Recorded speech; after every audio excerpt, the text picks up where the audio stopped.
Charles Dickens greatly influenced the shaping of Christmas as we know it today.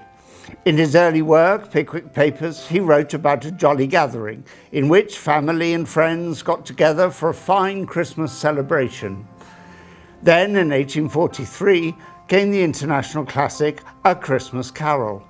The following year saw 4 more Christmas stories, each published at Christmas, now less well known but still important for their Dickensian message concerning the need for Christian values of generosity and for those less well off.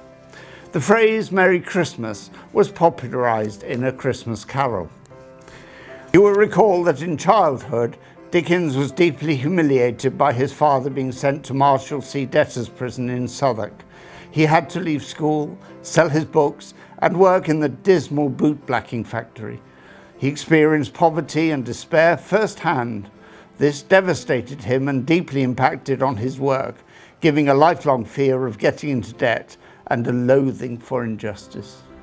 Early in 1843, he visited the Cornish tin mines, horrified to see children working in appalling conditions. He was equally shocked when he saw terrible suffering on a visit to Field Lane Ragged School, one of several London schools educating the capital's half-starved, illiterate street children.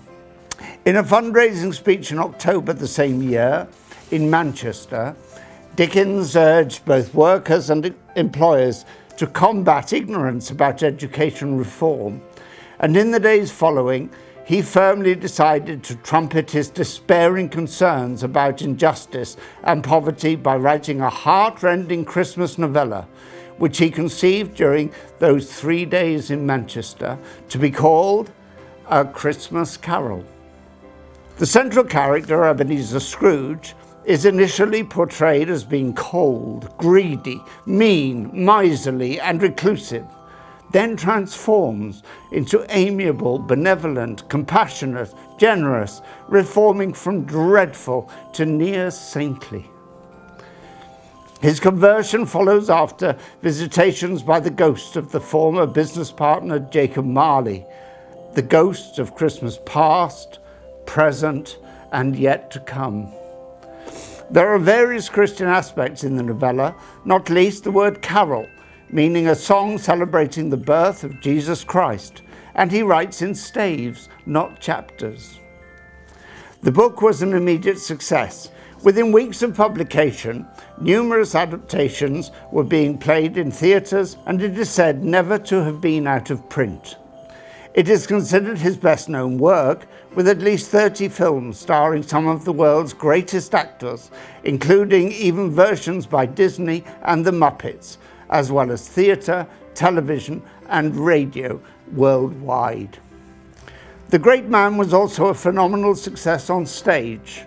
He perfected a one-man show in which he would perform his own work to packed audiences all around the UK and in America.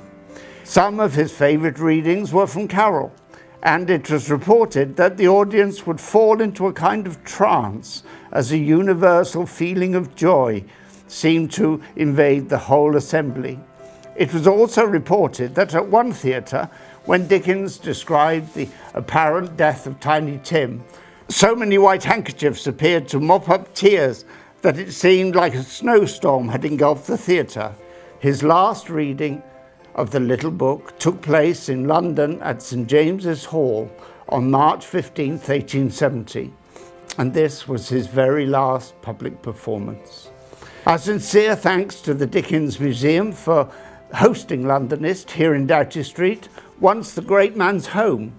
Do visit here to learn so much more about Charles Dickens and his work. From me, Charles Dickens London, and from Lindsay, Matt, James, Jeff, and everyone at Londonist, we wish you Christmas greetings and happiness for the coming new year. Merry Christmas.